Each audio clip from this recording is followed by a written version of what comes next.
de síndrome cerebeloso.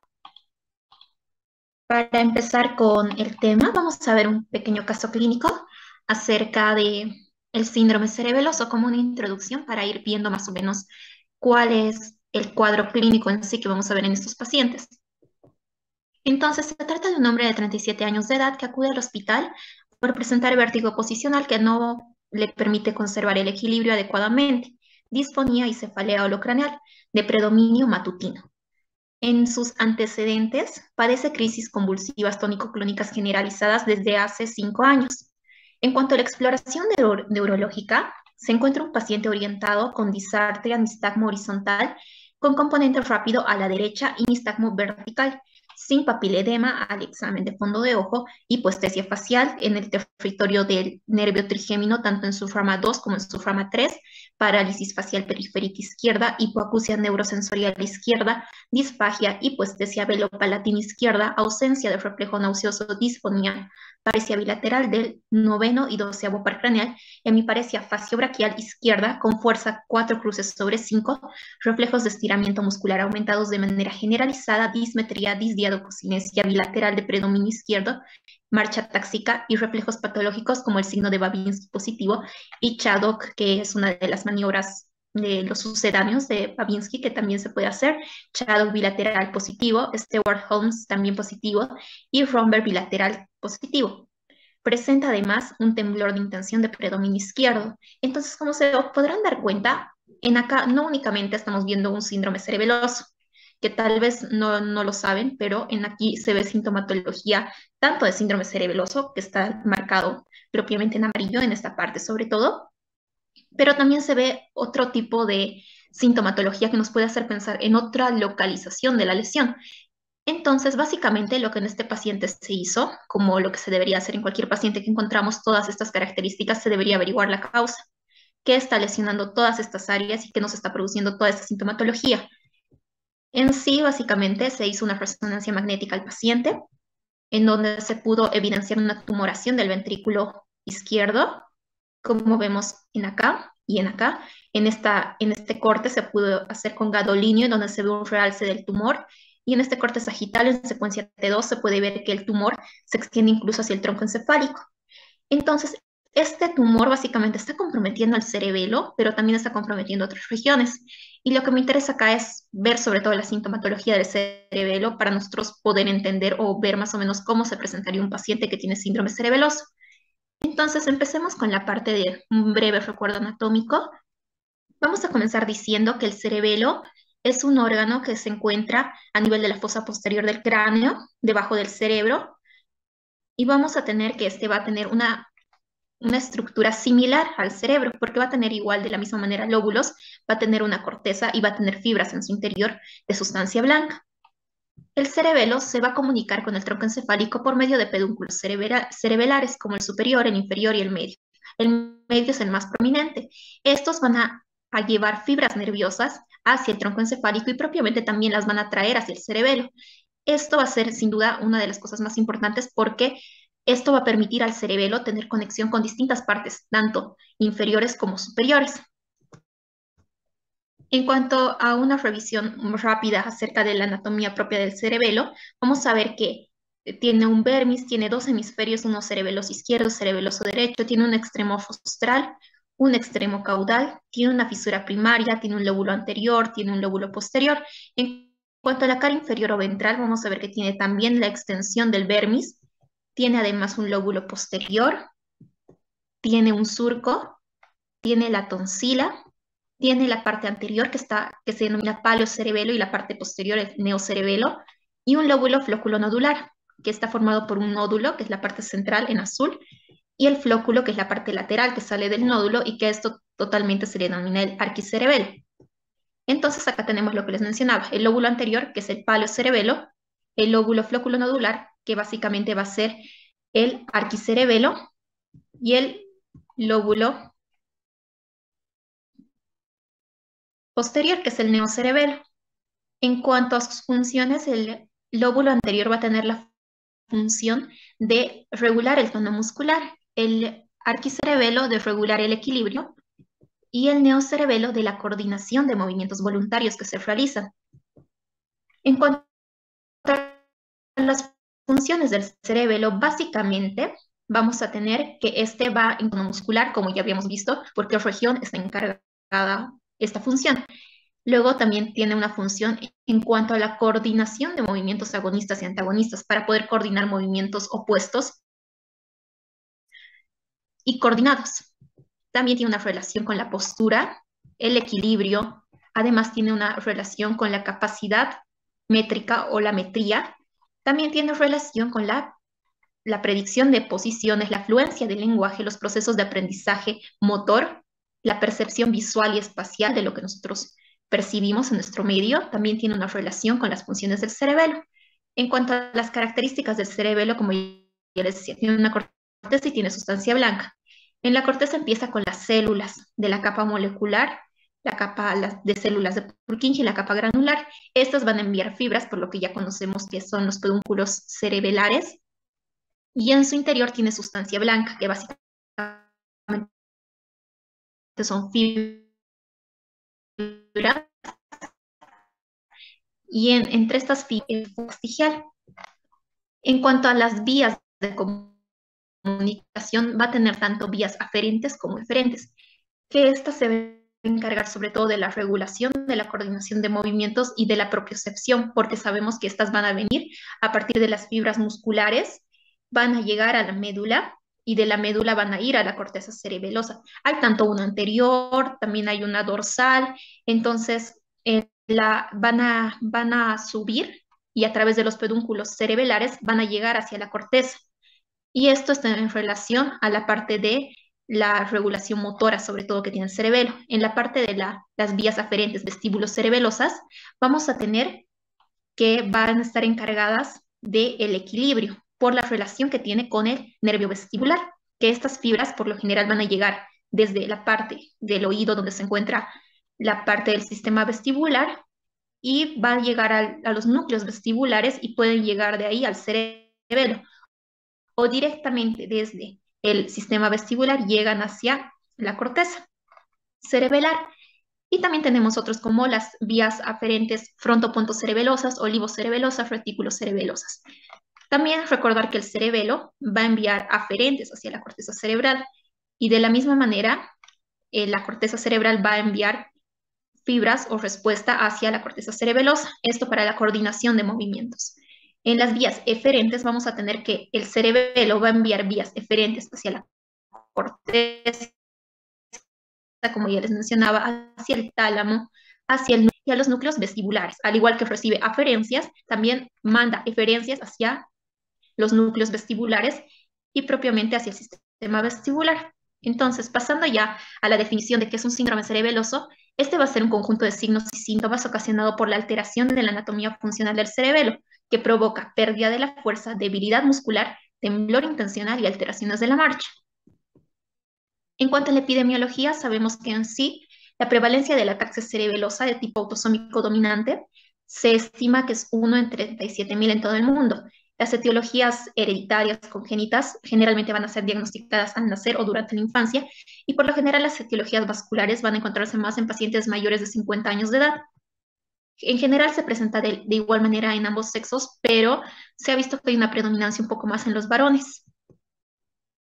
En cuanto a la etiología, tenemos que pueden ser por malformaciones congénitas, neoplasias traumáticas, herniaciones, procesos inflamatorios infecciosos, ataxias hereditarias, trastornos adquiridos, trastornos neurodegenerativos.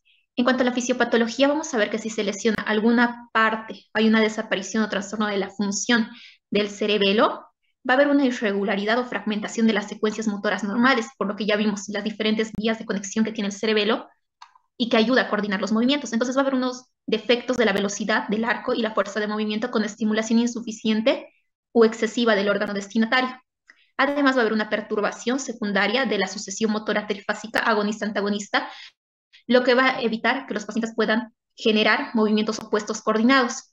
Además, prolonga el intervalo entre la orden para realizar una acción y el comienzo del movimiento. Por lo tanto, todo esto va a llevar a que aparezca la sintomatología típica de un síndrome cerebeloso. Por ejemplo, puede haber ataxia, temblor de intención, trastornos del equilibrio y la marcha y disminución del tono.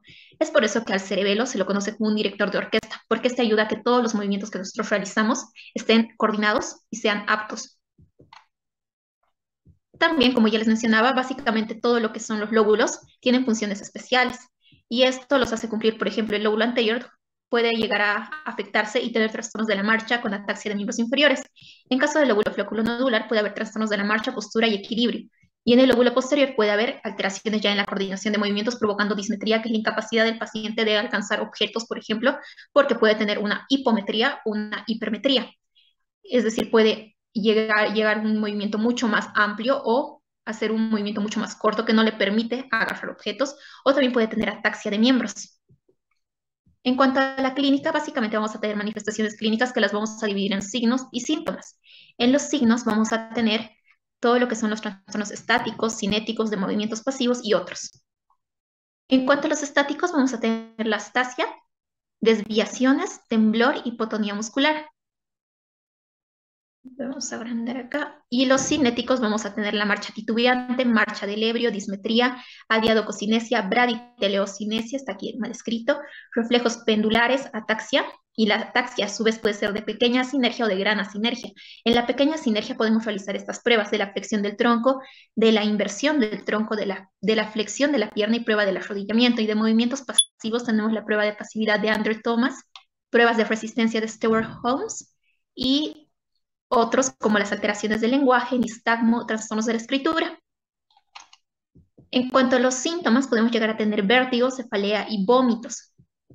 Entonces vamos a comenzar con los trastornos estáticos. En los trastornos estáticos podemos encontrar la astasia, que básicamente va a ser la desviación que sufre el paciente por el hecho de que no puede equilibrarse. Entonces al caminar va a tener una marcha que se va a ver de esta manera.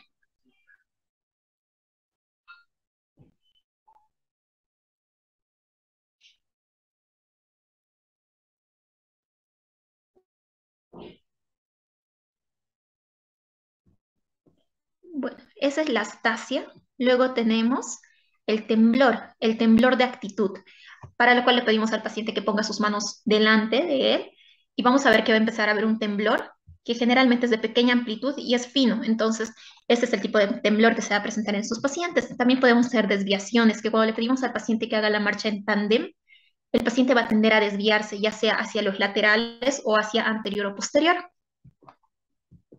También se puede presentar hipotonía en los trastornos estáticos, con disminución del tono del paciente. Y también la catalepsia cerebelosa, que va a ser como si el paciente estuviera muerto, pero en realidad está consciente.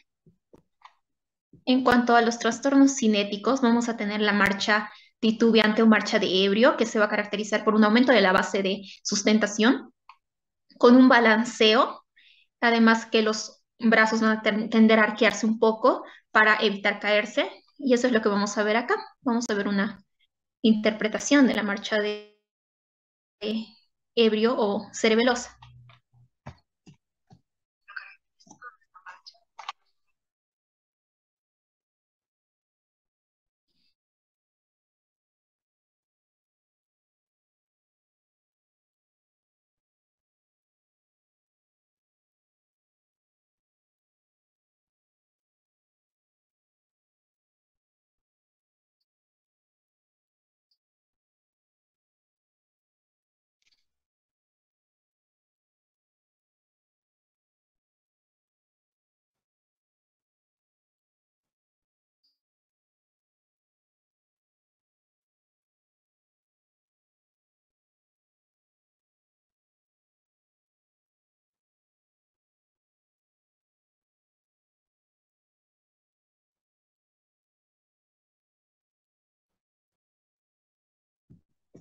Bueno, entonces esa es la marcha que se puede presentar.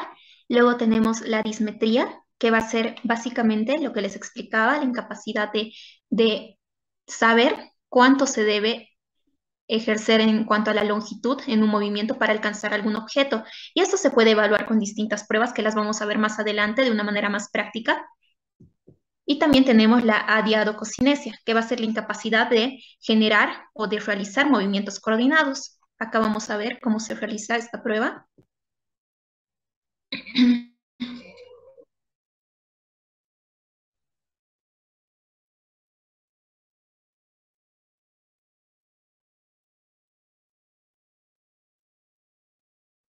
Ahí vemos cómo hay una descoordinación en el movimiento que realiza.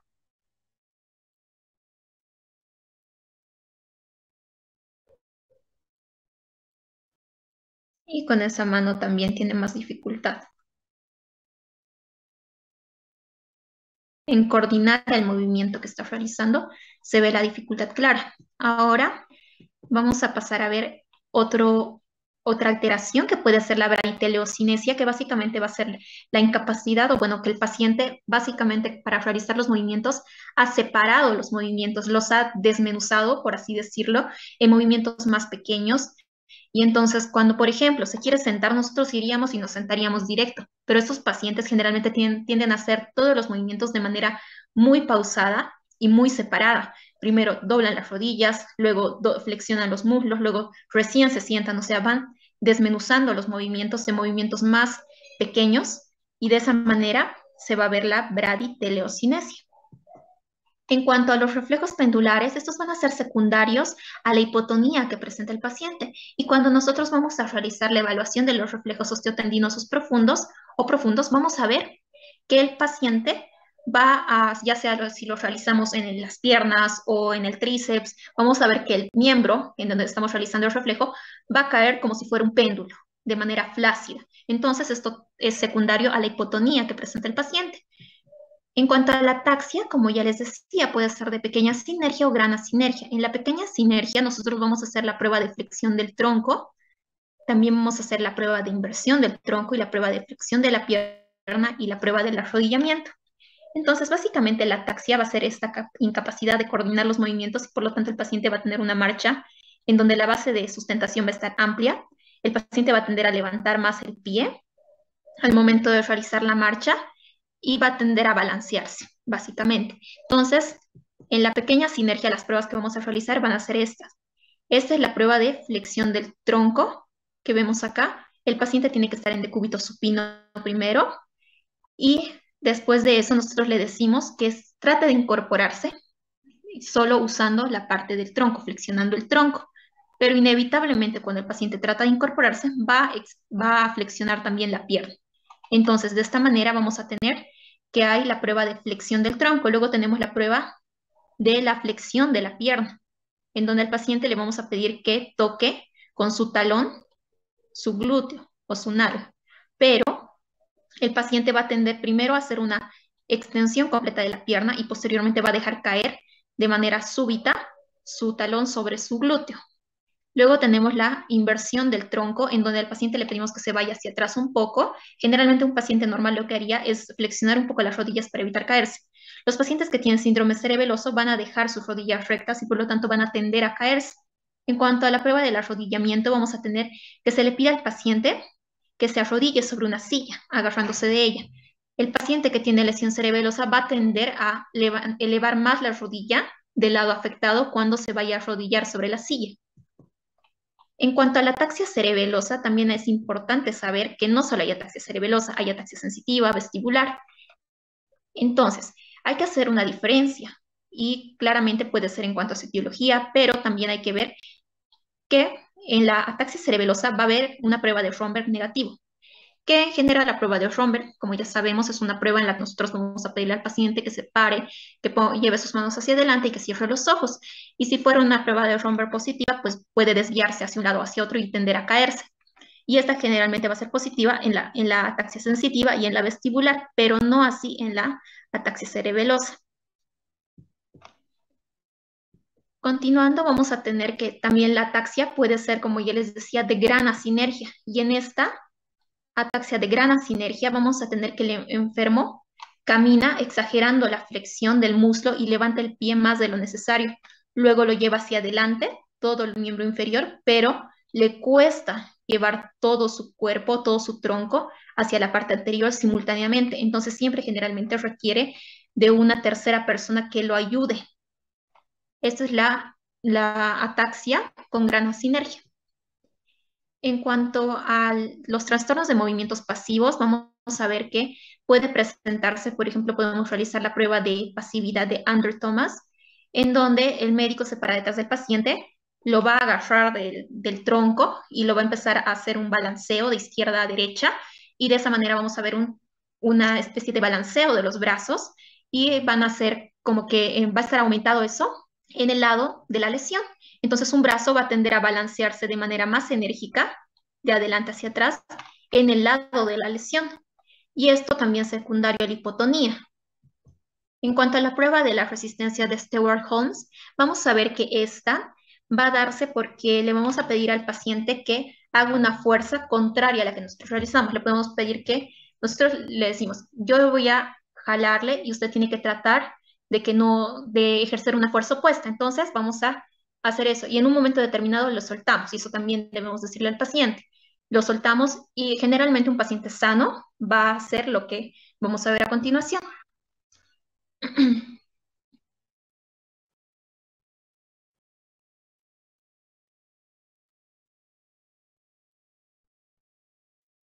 Eso es lo que hace un paciente normal. Un paciente con síndrome cerebeloso lo que tendría que hacer sería dejar y llegaría a golpear incluso. Entonces, ese sería un signo de Stewart-Holmes positivo. En cuanto a otras manifestaciones clínicas, puede haber alteraciones del lenguaje, con presencia de alteración en la articulación del lenguaje y la prosodia, es decir, la incapacidad de tienen más o menos estos pacientes un habla monótona, tienden a tener más o menos, por así decirlo, un habla explosiva, un habla que se parece mucho al habla de un borracho. Y tienen una escasa definición en la consonancia y también distorsión vocálica. Entonces vamos a ver acá un ejemplo el habla cerebelosa que se puede tener.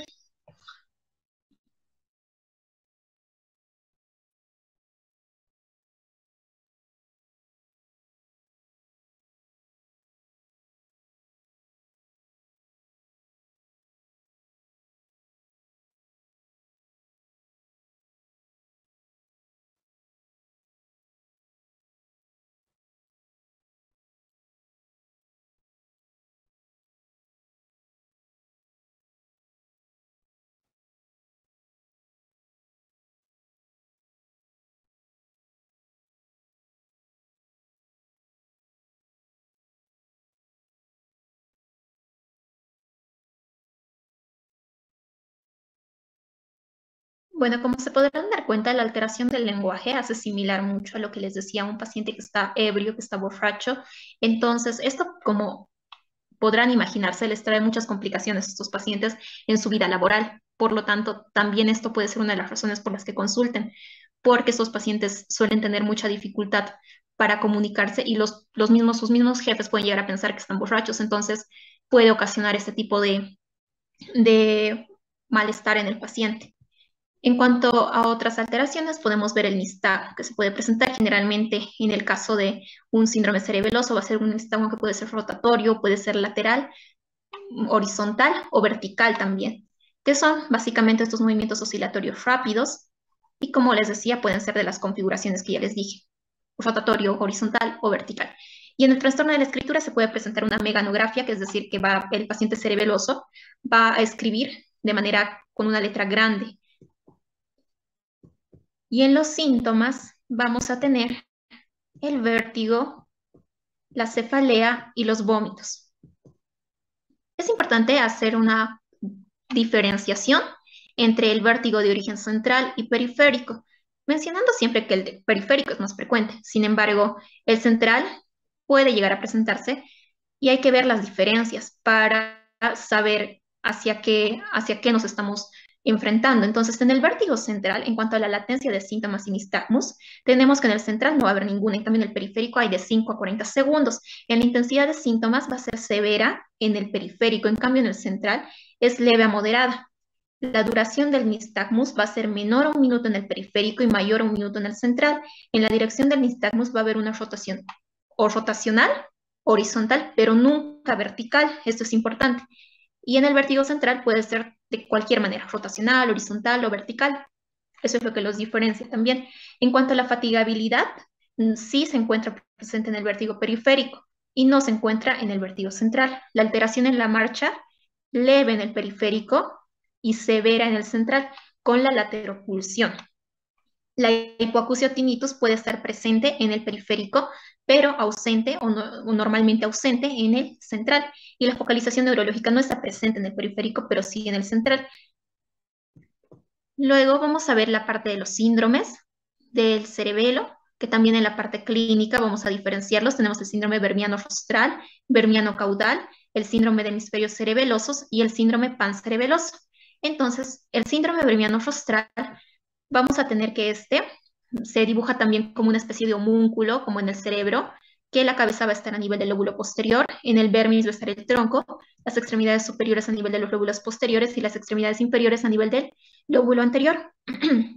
Por lo tanto, cuando se afecta la parte anterior o rostral del vermis, vamos a tener una alteración a nivel de las extremidades inferiores, perdón, y va a haber presencia de ataxia de miembros inferiores y tronco, temblor de miembros inferiores, hipotonía muscular en miembros inferiores y generalmente no hay disartria o nistagmo.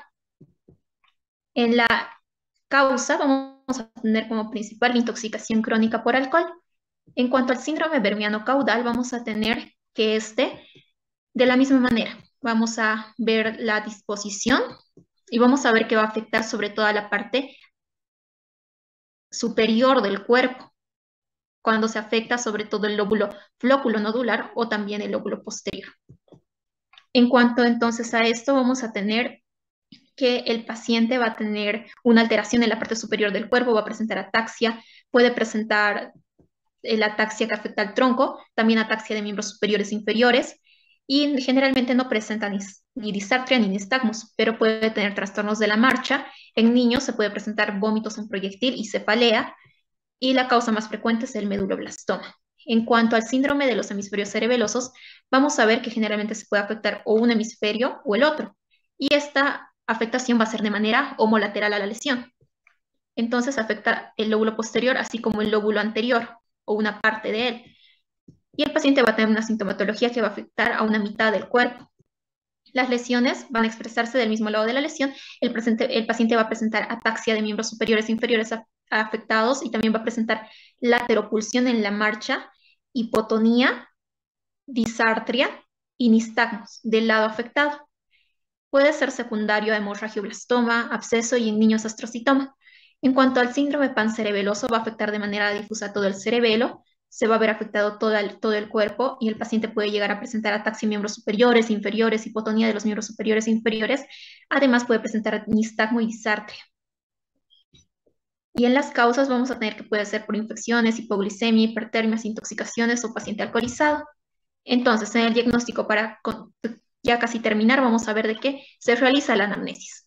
¿Qué vamos a buscar? El paciente generalmente consulta por hipotonía, puede consultar por ataxia, disartria, temblor cinético, disfunción oculomotora. Generalmente va a consultar por estas cosas.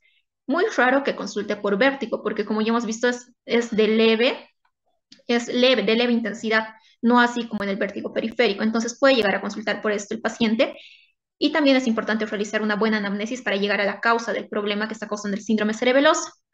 En cuanto al examen físico, vamos a tener esto que les voy a mostrar, que básicamente acá vamos a hacer un recordatorio de todo lo que es el examen físico para evaluar el cerebelo. Voy a adelantarlo un poco.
Esa es la prueba para ver la dismetría que se pasa por la parte anterior de la tibia.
Bueno, y con eso habríamos terminado tanto la anamnesis, examen físico y ahora en métodos complementarios. Básicamente se podría llegar a utilizar la tomografía o también la resonancia magnética y también pruebas genéticas debido a la etiología que puede llegar a tener, que puede ser congénita y en muchas ocasiones se puede necesitar incluso pruebas genéticas porque puede ser de origen genético algunas malformaciones que se pueden tener en el cerebelo. Y en el tratamiento básicamente depende de la causa y en general va a ser paliativo y terapia sintomática y es muy necesaria la rehabilitación de estos pacientes. Y en el caso clínico, básicamente ya hemos descifrado que el paciente sí tiene un síndrome cerebeloso, de este caso, y es secundario a una de las causas que ya mencionamos en la etiología, que es una causa tumoral en este caso. Bueno, estas son mis referencias y gracias. Me ha gustado muchísimo su charla, creo que ha estado completa, ha estado muy interesante. Yo creo que eso nos va a aliviar el estar revisando nuevamente cuando hagamos el examen neurológico. Sí, pues he recibido una llamada del Hospital Viedma. Nos veremos esta tarde a las 5, ¿sí? ¿Estamos? Está bien, doctor. Está bien, Y esta doctor. tarde es síndromes tronculares y empezamos los síndromes medulares, ¿sí? Ok, perfecto. Nos vemos esta tarde entonces. ¿Ah? Hasta la tarde, doctor. Gracias. Hasta Hasta luego. luego, doctor.